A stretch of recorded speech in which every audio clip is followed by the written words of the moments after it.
shut up.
What is it, Petey?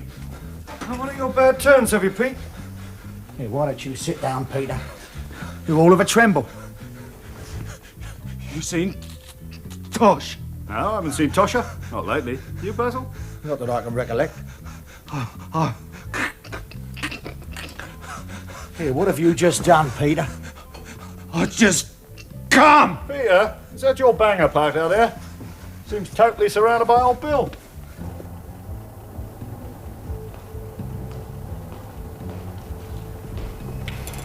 You know what you're going to need, little brother? You're going to need a good lawyer. No warmth, no cheerfulness, no healthful ease, no comfortable feel in any member.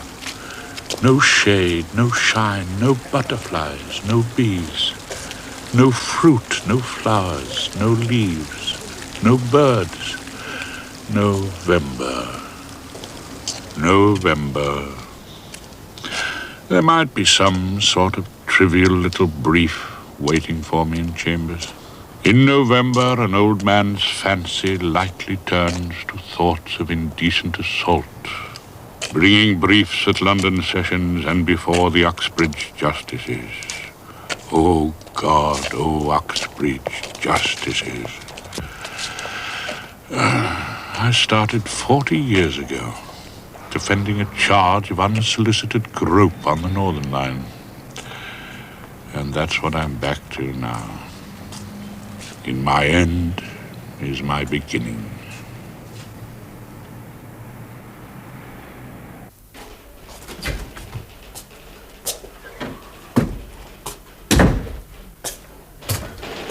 Mr. Rumpole?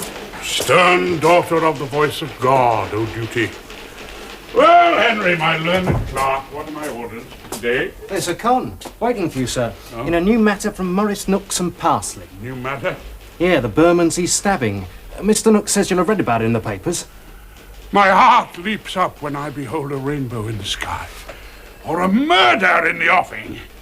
Oh, doesn't that sound terrible? But I've got to admit it. Oh. They'll be giving me a leader in a murder. No, they haven't mentioned a leader. Suppose it'll be Guthrie Featherstone, QCMP. Well, it'll get me back to the Bailey, my proper stamping ground. Mr. Rumpole? Yeah? There's just one thing. Your hat, sir. My hat? Yeah, the other clerks was discussing your hat, sir, over coffee. They must be hard up for conversation in the Car Duma. And they was passing the comment, it's the subject of a good many jokes in the temple. Really? Well, it has done the state some service, and it shows it. Quite frankly, Mr. Rumpole, I can't send you down the Bailey, not on a top-class murder in a hat like that. You think the jury will get a peep at the titfa and convict without leaving the box? Now, Mr. Featherstone wears a nice bowler, Mr. I'm Rumpole. not leading counsel, Henry. I'm not the Conservative Labour MP for somewhere or other. And as far as this hat is concerned, it keeps the rain out. Most of the time. My old clerk, Albert, put up with this hat for a good many years without complaint. Yeah, well, there's been some changes made since Albert's time, Mr. Rumpole. Indeed there has. I got some decent briefs in Albert's time. I got the Penge Bungalow murders and the Brighton forgery case. I wasn't put out to grass in the Uxbridge Magistrates' Court.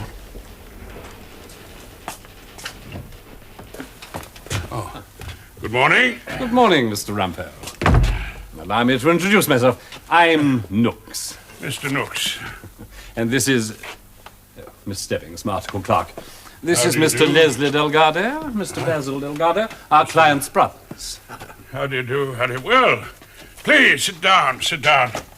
That is, of course, if you can, Come round here. if you can Take find that chair. somewhere. Come.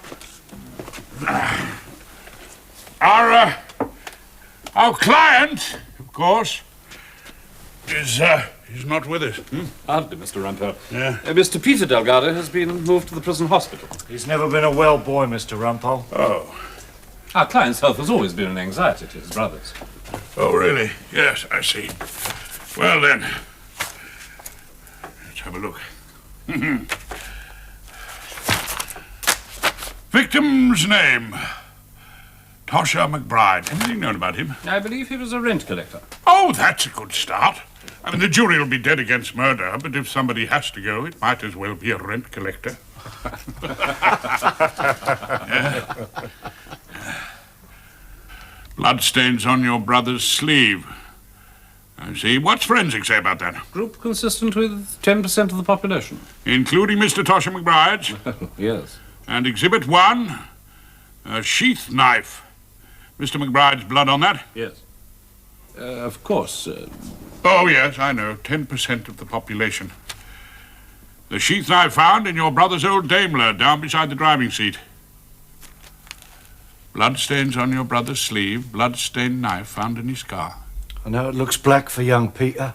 Yes, well, let's say it's evidence, Mr. Delgado, on which the prosecution may expect to get a conviction. Unless, of course, the judge has joined the Fulham Road anarchists or the jury's drunk. You'll pull it off for Peter? Pull it off. Oh, I shall merely sit behind my learned leader. You are going to Guthrie Featherstone, QC, MP of these chambers? Well, actually, Mr. Rumpole, on this one, no.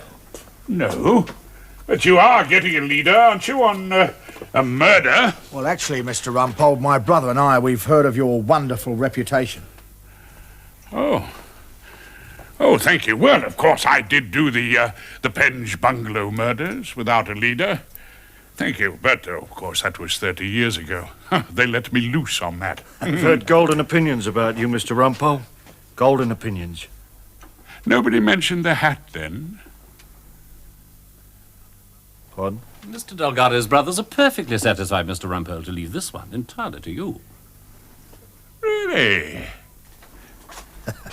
Well, now is the winter of our discontent made glorious summer by a first-class murder.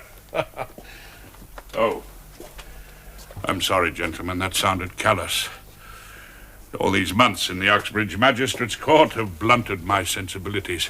It can hardly be such a sign of summer for your brother. We're quite confident, Mr. Rumpole, that you can handle it. Handle it? Of course I can handle it. Please, please, sit down. As I always say, murder is nothing more than common assault, with unfortunate consequences. We'll arrange it for you to see the doctor. I'm perfectly well, thank you. Dr. Lewis Bleen. The well-known psychiatrist. On the subject of Mr. Peter Delgado's mental capacity. Poor Peter.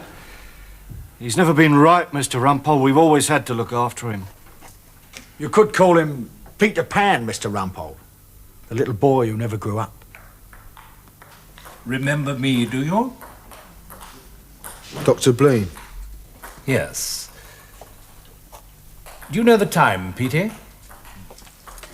No. Disorientated as to time. Well, mightn't that be because he's not wearing a watch? Where are you, Peter? In the Nick, hospital wing. orientated as to place. Possibly. When we last met, Peter, you told me you couldn't remember how McBride got stabbed. No. It appears to be a complete blotting out of all the facts. Mightn't it be worth asking if he was there when Tosha got stabbed? I'm afraid that given the advanced state of amnesia here, the answer might not be in the least helpful. Now then. Well, helpful or not, shouldn't we hear it? Mr. Rumpole, as a solicitor of some little experience, may I interject here? If you have to. Dr. Blean will correct me if I'm wrong, but as I understand, he's prepared to give evidence that at the relevant moment, Mr. Yes, well, Delgado's... so far, I have no idea as to when the relevant moment was. Mr. Delgado's mind was so effective that he didn't know the nature and quality of his acts, nor did he know that what he was doing was wrong. I see. You think he was giving Tosha a warm handshake and welcome to the Rent Collectors Union. That's not exactly how I suggest we put it to the learned judge. Well, how do you suggest we tell it to the old sweetheart?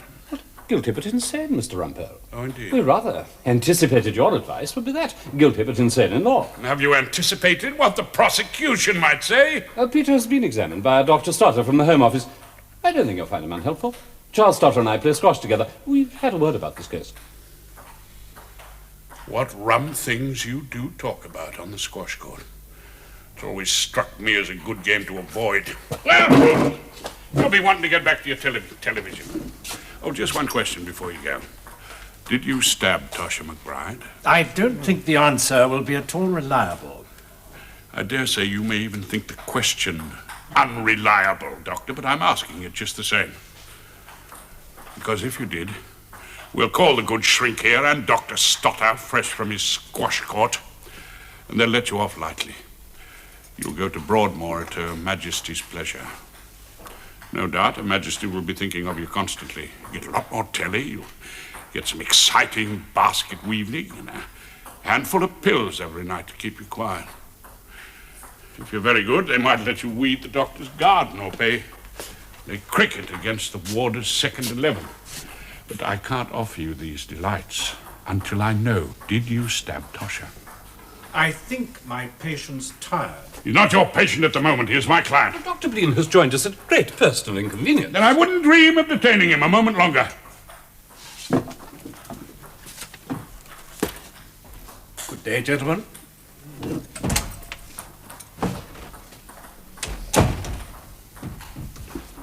Did you do it, Petey? Oh, Killed him? cut off! It was already cut when I see him. You see, I can't let you get sent to hospital unless you did it. But if you didn't, we'll just have to fight the case. I want you to fight it! I'm not going in a knife! All right. All right. That's all right.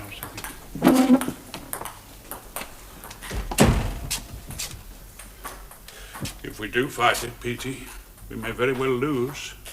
Do you understand it? My brother says you're tip-top lawyer. Mr. Rumpole, I do think... Really? Well, let's say I've picked up a few tricks over the years. Now then, hadn't you better tell me exactly what happened the night Tosha was stabbed?